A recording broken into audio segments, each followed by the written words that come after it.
እንግዳ በክፍል 46 እንግዲህ ኤልሹ ሚስጥሯ ታውቁባት ነበር ያለቀው። ሰላም ሰላም ውድ ቤተሰቦች እንደምን አላችሁ?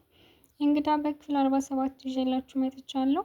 ወይዘሮ ሄለን እንግዲህ ኤልሹ ትምህርት ቤት እንደማትሄድና እንደማትማር ትምህርት ቤት ክፍያ ስትከፍል ወይዘሮ ሄለን ከእንግዲህ በኋላ የትምህርት ቤት ክፍያ መክፈል የለብሽም ሲላት ማለት ነው። ለምንድን ነው የማልከፍለው? አሁን ጊዜው አይደለም እንዴ? አይ ኤልሹ ትምህርት እየተማረች አይደለም። ስለዚህ የአቶ ቶማስ ስልክ ደግሞ አይሰራም። ያንቺን ያገኘነው አሁን ነው። ልጅሽ ትምህርት መማር ካቆመች በጣም ቆይታለች ሲላትኝ እንዴት እንደዚህ ሆናን እያለች ነበር። ወይዘሮ ሄለንም በጣም ሰው ተሳስታችሁ ሊሆን ይችላል። እሱም እንግዲህ አይ በፍጹም አልተሳሳትም፣ ትምህርት ካቋረጠች በጣም ቆይታለች ብሎ ነግሯታል። እንግዲህ ወይዘሮ ሄለን በጣም እየተቆጣች ትገኛለች። ኤልሹ እንዴት እንደዚህ ታደርገኛለች? እኔ እኮ ህይወቴን ሁሉ ላንቺ ነው የሰጠሁሽ እያልኳት እኔ ለእሷ ብዬን ሁሉ መስዋዕትነት እየከፈልኩ እንዴት እንደዚህ ታደርገኛለች? እያለች በመጮህ ትገኛለች። እንግዲህ ኤልሹ ብትፈልጋት አላገኘቻትም። ኤልሹ ከቤት የለችም። መኳንንትስ መጥቶ ምንድነው ትዬ ምን ተፈጥሮ ነው ሲላት አንተ ደግሞ የት ነበርክ? ኤልሹን አላየሃትም ወይ ስትለው ኧረ እኔ አላየኋትም። ምንድነው ምን ሆነሽ ነው? ተረጋጊ ደግሞ ለምንድነው እንደዚህ የምትሆኙ? እያላት ነበረ። እንዴት ብዬ ነው የምረጋጋው? እኔ እኮ ለእሷ ብዬ ያልሆንኩት ነገር የለም። ህይወቴን በሙሉ ለእሷ ብዬ ነው እዚህ ሁሉ ችግር የገባሁት እያለ አይንዬ መጣ። ምን ነው ሄለኔ? ኧረ ምን ነው ምን ሆንሽ ነው? ምን ተፈጥሮ ነው ስትላት አይንዬ ምን ያልተፈጠረ ነገር አለ? ጉድ ሆንሁልሽ። እኔ ለእሷ ብዬ ብዙ ነገር እያደረግኩ እሷ ግን ጉድ አደረገች። አረ ሄለን እባክሽን ተረጋጊ። ቆይ ምን ተፈጥሮ ነው? ምን ሆነሽ ነው? እስኪ የሆንሽውን ነገር ንገሪኝ እያለች አይንዬ መኳንንት ምን እንደተፈጠረ አላውቅም ሲላት እንግዲህ ኑንሻና ቤሉል ደግሞ ማለት ነው በአንድ ላይ ወጥተው ነበር። ጆ እንግዲህ ቤሉልን ለመምታት ከኋላ እያደባ ነበረ፣ ግን ቤሉል ኑንሻን እያዘላት ስለነበረ መምታት አልቻለም ማለት ነው። አልተመቸውም። ኤልሹም እንግዲህ እሱን ተከትላ ወጥታ ነበር። ጆን ተከትላ ነው ከቤት የሌለችው። ኑንሻና ቤሉል ደግሞ ጥሩ ጊዜ እያሳለፉ ይገኛሉ ማለት ነው። ኑንሻዬ እንደዚህ አብረን ስለሆነ በጣም ደስ ብሎኛል እና ደግሞ እኔን ትወጂኛለሽ ወይ የሚል ጥያቄ ለኑንሻ አቅርቦላታል ቤሉል ማለት ነው። እሷም እየተሽኮረመመች አልመለሰችለትም። ጆ ቆይ ይሰራላሉ እያለ በድብቅ እየተከታተላቸው ይገኛል፣ ግን ምንም አላደረጋቸውም። ቤሉል ደግሞ ቆይ ኑንሻዬ ግን አይኖች በጣም ነው የሚያምሩት፣ ስለዚህ የወደፊት ልጆቻችን አይኖች እንዳንቺ እንዲሆኑ ነው የምፈልገው፣ ምክንያቱም እኔ ያንቺን አይን ሳይ የሆነ ተስፋ ይታየኛል እያለ ነበረ። እንግዲህ ኑንሻም ኧረ እንደውም አሁን ልክ ነህ፣ እንደኔ ነው መሆን ያለበት፣ ያንተ አይን ስለማያምር በእኔ ቢወጡ ይሻላል እያለችው ነበረ።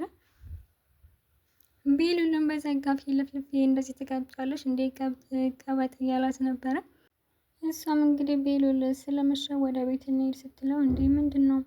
እኔማ እዚህ ቁጭ ብለን እያወራን ብናደር ራሱ ደስ ይለኝ ነበረ። ደግሞ ሆነ ያለውልሽ ለምንድን ነው የምትፈሪው? በእኔ አትተማመኝም እንዴ እያላት ነበር ቤሉል ማለት ነው። እንግዲህ ወደ ቤታቸው ተመልሰው ሄደዋል። ጆ ደግሞ አልተሳካለትም ማለት ነው። ቤሉልን ለመምታት ነበር ተከታትሏቸው የነበረው፣ በኤልሹ ምክንያት ነው። ተመልሶ ኤልሹን አግኝቷት ነበረ። ቆይ አንቺ ምንድን ነው ከኔ ምንድን ነው የምትፈልጊው? በአንቺ ምክንያት ህይወት ተሰናከለብኝ እያለት ነበር። ቆይ ጆ ምን ልታደርግ ነው? ለዚህ ነው እኔን ወክ እናድርግ ስልህ እምቢ ያልከኝ ስትለው እኔና አንቺ ምንና ምንና ነው ወክ የምናደርገው? እስኪ ንገሪኝ፣ እኔና አንቺ ምንና ምንን ሲላት እንዴ እኔ እናንተማ እኮ ፍቅረኛሞች ነበርን ስትለው ነበርን፣ አሁን ፍቅረኛሞች አይደለንም፣ እኔ ምንሽም አይደለሁም፣ ስለዚህ ታየኝ ስትለው ነበር። ቆይ ጆ እኔን አትወደኝም እንዴ? ጆም እንግዲህ እሱ ድሮ ነበር እኔ በጣም ነበር የምወድሽ፣ አንቺ ግን በአስመሳይ ማንነትሽ ጎዳሽ፣ በአንቺ ምክንያት ብዙ ነገር ውስጥ ገብቻለሁኝ። እኔ በንጹህ ልቤ ስወድሽ፣ አንቺ ግን አስመስለሽ በማስመሰልነትሽ ቀረብሽኝ። ሰዎችን ስትቀርቢ በንጹህ ልቦናሽ ቅረቢ፣ ያለበለዚያ መጨረሻሽ አያምርም እያለት ነበር ጆ።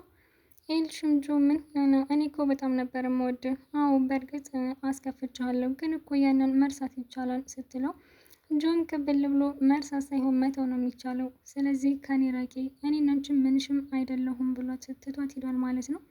ኤልሹም እያለቀሰች ነበረ ብቻዋን ተቀምጣ። ወይኔ ጆ አሁን ጎድቻለሁ፣ ግን በጣም ነው የምወደው እያለችው ነበረ። ኤልሹ ደግሞ ጉዷን አልሰማችም። ከቤት እንግዲህ ቤሉል ሲሄድ ማለት ነው ከኑንሻ ጋር ነበረ እና ቤሉል ብቻውን ነው የገባው። የብቻ ነው የገቡት እንዳያቸው ማለት ነው። ለምንድን ነው ቆይ ያች እብድ የት አለች ስትል ያች ባለጌ የት አለች ስትለው ቤሉልን ማለት ነው ሄለን ማነች? ቆይ አብረን እንደነበር ማን ነገራትም እያለ በውስጧ እያወራ ነበረ ቤሉል ማለት ነው። እንዴ የታለች እኮ ነው ምርያቸው የታለች ስትለው እንዴ ስለ ሌሎች ነው እንዴ የምታወራው ብሎ እሱም እኔ ያላየኋትም አብረን አልነበረም ከቤት የለችም እንዴ ሲላትም የለችም እፈልጋታለሁኝ አሁን እፈልጋት እያለችው ነበረ ቤሉልን። ቤሉልን ምን ተፈጥሮ ነው ቆይ ግን መጀመሪያ እና ደግሞ ለምንድን ነው የተሰባሰባችሁት? አንቺ እህቴን ከፈለግሻት ለምን ተነጋግራችሁ ለብቻችሁ ችግራችሁን አትፈቱም እያላት ነበረ። ትልቅ ችግር ነው ያጠፋችው ይህች እህት በድብቅ ትምህርቷን አቋርጣለች ጉድ አደረገች እያለች ነበር ወይዘሮ ሄለን። እንዴት እንደዚህ ሊሆን ቻለ? ይህልሽ ናት እንደዚህ የምታደርገው? ቆይ ማሚ ተሳስተች ሊሆን ይችላል ስለዚህ ተረጋጊ እና እሷን ጠይቃት መጀመሪያ እያላት ነበር። ምንም አልተሳሳትኩም ከትምህርት ቤት ተደውሎ ነው ከእንግዲህ በኋላ ክፍያ እንዳትከፍይ የተባልኩትኝ ስትለው ቤሉልም እንዴት ሊሆን ይችላል እያለ ነበረ። በቃ አይንዬና መኳንንት ወደ ላይ ሄዱ እኛ እናወራለን ብለው መኳንንትና አይንዬ ደግሞ ወደ መሲ ክላስ ነበር የሄዱት። መሲ ደግሞ እንዳጋጣሚ ሆኖ ከክፍሉ አልነበረችም። ቆይ እንደው እንዴት እንደዚህ ሊሆን ይችላል ወይ አላቋረጥኩም እያለች ቆይ ለምንድን ነው የማይሰሟት ስትል አይንዬ ማለት ነው። ኧረ እባክሽ እውነት ተደብቆ አይቀርም ሲጀመር ልጅቷ ትምህርቷን ካቋረጠች ቆይታለኝ ሲላት መኳንንት ለአይንዬ ማለት ነው። እንዴ አንተ በምን አወክ እንዳቋረጥች? አላቋረጥኩም እያለች አይደለም እንዴ ስትለው እንደ አጋጣሚ የሆነ ቀን ተከታትያት ነበረ እና እሷም ሆኑ ጓደኞቿ የሚውሉት ሌላ ቦታ ነው ትምህርት ቤት እያሉ እና ወንድሟ ካወቀ ደግሞ ገደላት እያለ ነበረ መኳንንት ማለት ነው። መኳንንት እንግዲህ እኔ ኩሩ አልተናገረባትም ሚስጥሯን ደብቆላት ነበረ። ምንም ባያቅም ይልሹ የመኳንንት እህት ናት። እሱ ደግሞ ኑንሻ እንደሆነች ነው እህቱ የሚያውቀው ማለት ነው። ግን ማንኛቸውም አያውቁም የልሹ እህቱ እንደሆነች። ከዚህ በፊት ለምንድን ነው አንተ የማትከላከልልኝ? ይህኔ እኮ ኑንሻ ብትሆን ትከላከልላት ነበረ ስትለው ኑንሻና አንቺ አንድ አይደላችሁም፣ አንቺ በጣም ነገረኛ ነሽ፣ ስለዚህ ሰው ቢጣላሽም በስራሽ ነው፣ ኑንሻ ግን ከማንም ጋር ትነካካም ብሎ መልሷት ነበረ። ግን በደብቅ እስኪ አሁን ማን እንደሚደበድብሽ እናያለን ብሎ ተከታትሎት በዛ ምክንያት ነው ትምህርቷን እንደማትማር ያወቀው። ይልሹ እንግዲህ ስትመጣ ቆይ ምንድን ነው ማየ የት ነበርሽ? ነይ ተቀመጭ አሁን የምናወራው ነገር አለ ስትላት ሄለን ማለት ነው። ምንድን ነው? ምን ተፈጥሮ ነው ደግሞ ዛሬ ምን ሆናችሁ? ስትል ነይ ዝም ብለሽ ተቀመጭ እያልኩሽ እኮ ነው። ሲጀመር አንቺ ልጅ የምልሽን ሁሉ አትሰሚም። እሺ በቃ ካልተቀመጥሽ አሁን አጭር ጥያቄ ጠይቅሻለሁ መልሽልኝ። ትምህርትሽን አቋርጥሻን ወይስ አላቋረጥሽም? ስትላት እንዲህ ማሚ ወይኔ ጉዴ ጉዴ ፈላ ዛሬ። ማን ነገራት ትምህርት እንዳቋረጥኩኝ? ደግሞ እንዴት ነው ዛሬ ከዚህ ችግር የምወጣው? እያለች ነበር ይልሹ። ሄለንም እንግዲህ ቶሎ ቤት ተናገሪ። ለምንድን ነው የማትናገሪው? ትምህርትሽን አቋርጥሻን ወይስ አላቋረጥሽም? እንዴ ማሚ ማን ነው እንደዚህ ያለሽ? እኮ ውሸት ነው። አረ በፍጹም ምን ያላቋረጥኩም፣ ደግሞ ልተኛ ነው እንቅልፍ የመቶኛል ልሄድ ነው ስትል የምን እንቅልፍ ነው? አረ እባክሽ ትቀልጃለሽ። እንዲህ ነይ ተቀመጭ ብዬሻለሁ። ስለዚህ ደግሞ እውነቱን ንገሪኝ። አሁን እውነቱን ብትነግሪ ነው የሚሻልሽ እያለቻት ነበረ ሄለን ማለት ነው። እሷም ማየ በቃ እውነታው ይሄ ነው፣ እኔ ትምህርቴን አላቋረጥኩም ደግሞ ማን ነው እንደዚህ አይነት ወሬ የነገረች? ውሸት ነው በማለት እየመለሰችላት ትገኛለች። ሄለንም እንግዲህ እሺ በቃ እንደዛ ከሆነ ደውዬ አረጋግጣለሁ ብላ ለመደወል እየሞከረች ነበረ። ቤሉልም እውነቱን ተናገሪ፣ እናትሽ የምትልሽን መልሽን። ለምንድነው? አጭር ጥያቄ ነው። ለምንድነው እውነቱን የማትናገሪ? ወይ እማራለሁ ነው ወይ አልማርም ነው ስትለው እንዴ ወንድሜ አንተም እንደማየ ልትነሳብኝ ነው እንዴ? ሲጀምር እኔ አላቋረጥኩም ውሸት ነው በማለት መልሳላችኋለች። እንግዲህ ሄለንም ስልክ እያወራች እያለ ቤሉልም ወደዛ ዙሮ እያለ እሷም ጫማዋን በማውለቅ ተነስታ ወደ ክፍሏ ሩጣ ሄዳለች ማለት ነው። ቤሉልም እንዲች ልጅማ እውነትም አቋርጣለች እያለ ነበረ። ከክፍሏም ከገባች በኋላ ቢቆረቆርለት ክፍሏን ቆልፋ ተቀምጣ መክፈት አልቻለችም ማለት ነው። ቆይ ምንድን ነው የማደርገው አሁን? አምላክ ወይ እንዴት ነው ወዴት ልደበቅ? እያለች በፍርሃት እየተንቀጠቀጠች ነበረ። እንግዲህ ለጆ ደውላ ጆ እባክህን ድረስልኝ፣ ችግር ውስጥ ነው ያለሁት፣ እናቴ ትምህርት እንደማልማር ሰምታለች እና እባክህን እርዳይ ብትለው ከተሰማ ተሰማ ነው፣ እኔ ምንም ላደርግሽ አልችልም፣ ስለዚህ እውነታውን ተጋፈጭ ሲላት እንዴት ነው እውነታውን ተጋፈጭ የምትለኝ? ይሄ እኮ ከባድ ችግር ነው፣ እባክህ በጭንቀት ውስጥ ነው ያለሁት እርዳኝ እያለችው ነበረ ልጁ። ጆም ዝም ብሎ ስልኩን ዘግቶባታል ማለት ነው። ለአዶኒ ደውላ አዶ እባክህን እርዳኝ ችግር ውስጥ ነው ያለሁት ወደ ቤት ና ቶሎ ብላ ደውላለት ነበር። አዶኒ ምሽ መጣ ብሎ ወደ ቤት መጥቷል። ሄለን ደግሞ ኑንሻና ቤሉል ከውጭ እያወሩ ነበረ። ቤሉል ምን ሆነ ነው? ፊት እኮ ልክ አይደለም፣ የተፈጠረ ችግር አለ እንዴ ስትለው ነው። አረ ምንም አልተፈጠረም። እና ምንም ካልተፈጠረ ፊትን ለምንድን ነው የጣልከው? እንዲሁ ነው ምንም ነገር የለም።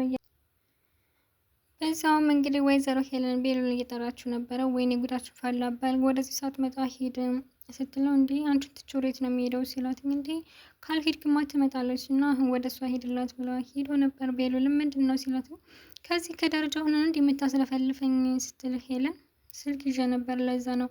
ቆይቼ እስካሁን ድረስ በሩን አልከፈተችውም ወይ? አይ አልከፈተችም። አሁን ታያትኝ፣ እኔም እንደዚህ ሁኝ ካገኘኋትኝ ሌላ ችግር ይፈጠራል። ስለዚህ እሷም ትረጋጋ፣ እኔም ልረጋጋ ስትል እንግዲህ እሺ በቃ እንደውም እኔ በሩን ከከፈተችልኝ ሂጅ እጠባበቃታለሁ ብላ ሄለን ወደ ላይ አቅንታ ነበረ። እሱም ልክ ሄለን እንደሄደች ወደ ንንሻ ሲሄድ ማለት ነው ሄለን ተመልሳ መጥታ እያየቻቸው ነበረ። እንዴ እዚህ አልነበር እንዲ አሁን በአሁኑ የተሰወረ ብላ ወደ ደረጃው ሂዳ ቤሉልና ንንሻን አብረው እያየቻቸው ነበረ።